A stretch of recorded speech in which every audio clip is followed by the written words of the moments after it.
आप देख रहे हैं प्रवासी संदेश। नमस्कार, मैं हूँ मौसमी चंद्रा और प्रवासी संदेश के लिए लेकर आई हूँ अपनी एक कहानी जो मैंने खुद ही लिखी है।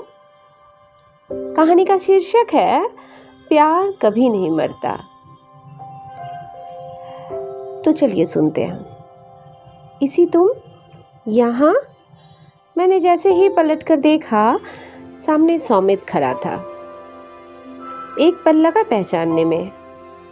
लंबे बाल, गर्दन तक दाढ़ी, बढ़ा हुआ वजन और रंग भी पहले की तरह दूधिया नहीं रह गया था। उम्र का असर साफ दिख रहा था। सौमित, तुम कैसे हो? कितने बदल से गए हो? मैंने हैरानी से पूछा।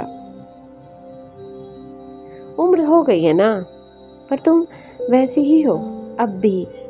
ऐसा लगा जैसे उम्र तुम्हें छूकर निकल गई हो। सौमित ने धीरे से कहा। अब कुछ भी मत बोलो। और आज बुक फेयर में कैसे? किताबें लेने आए हो जैसे पहले लाते थे? मैंने हंसकर कहा।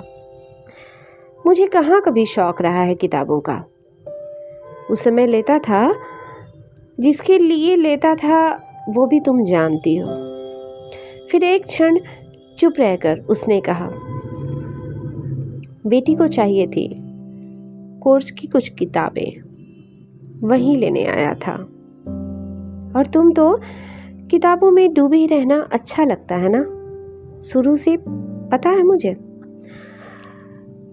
अभी भी कहीं कोई अच्छी सी किताब देखता हूँ तो तुम्हारी याद आ जाती है। इसी मेरे लिए तुम भी एक किताब जैसी थी। बहुत तसल्ली से पढ़ना चाहता था, पर पढ़ नहीं पाया। आवाज़ भारी सी हो गई उसकी। काश जिंदगी एक बार मौका देती। खैर, जाने दो। अब यह काश मेरे साथ ही जाएगा।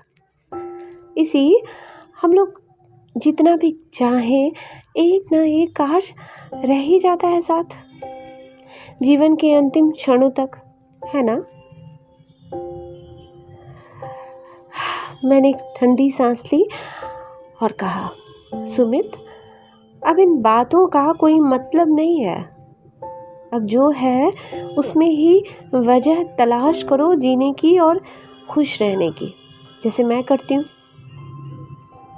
तभी, पापा आप यहाँ हो? देखो, मुझे अपनी सारी बुक्स मिल गई। अब चलो चलते हैं, कहकर उस बच्ची ने सौमित को किताबों का एक बंडल थमा दिया। उसकी उम्र करीब 12-13 साल की रही होगी। लंबी, गोरी, बिल्कुल सौमित जैसे, नैन नक्श, आंखें, सब कुछ। बहुत प्यारी बेटी है तुम्हारी। क्या नाम है बेटा? मैंने पूछा। उसने मुस्कुराकर कहा, आंटी, ईशी नाम है मेरा। मैंने चौंक कर सौमित की तरफ देखा। उसने हौले से मुस्कुराकर सर झुका लिया। मैं जब टैक्सी में बैठा, एक बोझ जैसे मन पर था। दिमाग उन्हीं पटरियों पर दौड़ने लगा जिन्हें कभी बहुत पीछे छोड़ दिया था मैंने। वो हर श्रृंगार के फूल, मेरा वो लाल दुपट्टा, वो दर्शन जी की कविताएं जो सौमित के सर के ऊपर से चली जाती थी और इसे उसका मतलब समझाती मैं, सब एक एक कर याद आने लगे। स्नातक प्रथम वर्ष की परीक्षा के बाद मैं छुट्टियों में अपनी दीदी के पास चली गई थी। एक सुबह जब पूजा के लिए फूल तोड़ रही थी, मेरा लाल दुपट्टा गुलाब की झाड़ियों में बुरी तरह उलझ गया। एक हाथ में पूजा के फूल थे, एक हाथ से किसी तरह कोशिश कर ही रही थी निकालने की तभी, अरे रे रे रे, इतना कष्ट क्यों दे रही है रेशमी दुपट्टे को? मैं निकाल देता हूँ। मैंने देखा एक गोरा चिट्टा सा नवयुवक धीरे धीरे उसे निकालने की कोशिश कर रहा था। मुझे पता नहीं क्यों यह अच्छा नहीं लगा। मैंने जबरन दुपट्टा खींचा और तेजी से वहां से भाग गई। एक सुबह जोर जोर से हंसने की आवाज से नींद खुली। दी किसी से हंस हंस कर बात कर रही थी। आश्चर्य हुआ, कौन आया है? क्योंकि जीजा जी और हंसने का कोई नाता नहीं था।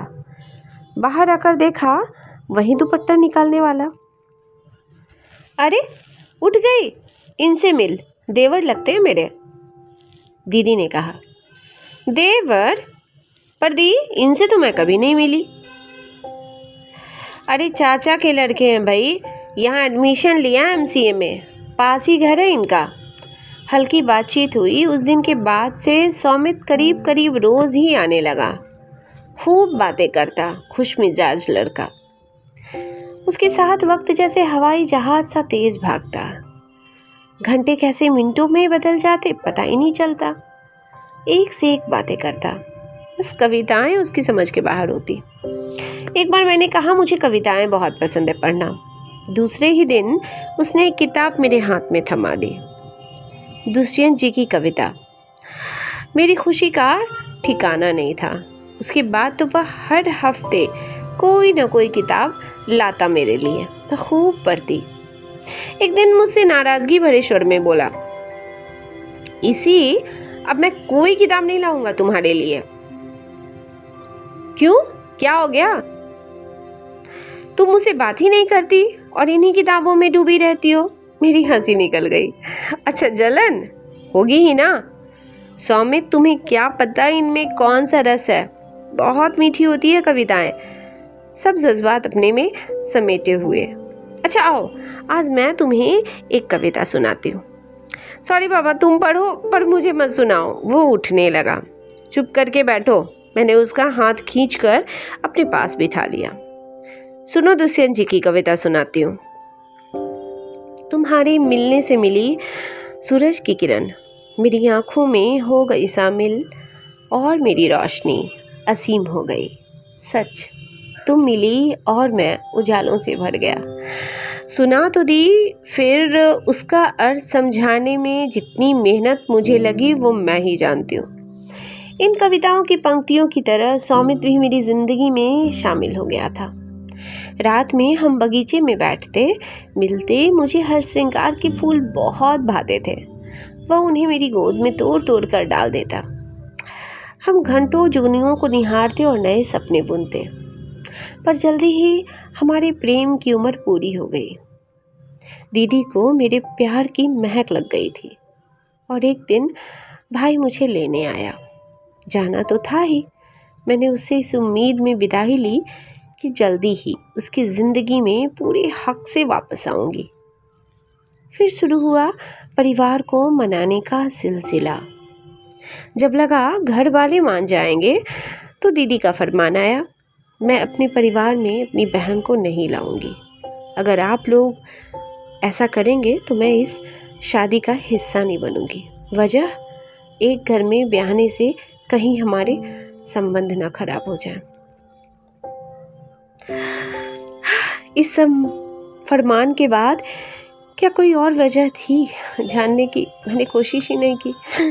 6 महीने के अंदर ही मेरी शादी कहीं और कर दी गई, ये कहकर कि वक्त सबसे बड़ा मरहम होता है, सब भुला देता है। जी ही जाते हैं लोग, कोई किसी के लिए नहीं मरता। सही तो है, जी ही तो रहे हैं हम लोग, पर अंदर बहुत कुछ है जो और भी है, जो जिंदा है। गुलजार जी ने कहा है, प्यार कभी एक तरफा होता है न होगा।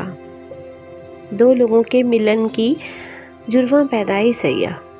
प्यार अकेला जी नहीं सकता, जीता है तो 2 लोगों में, मरता है तो 2 लोग मरते हैं। प्रवासी संदेश को लाइक करें, शेयर करें, कमेंट करें, सब्सक्राइब करें और बेल आइकन जरूर दबाएं।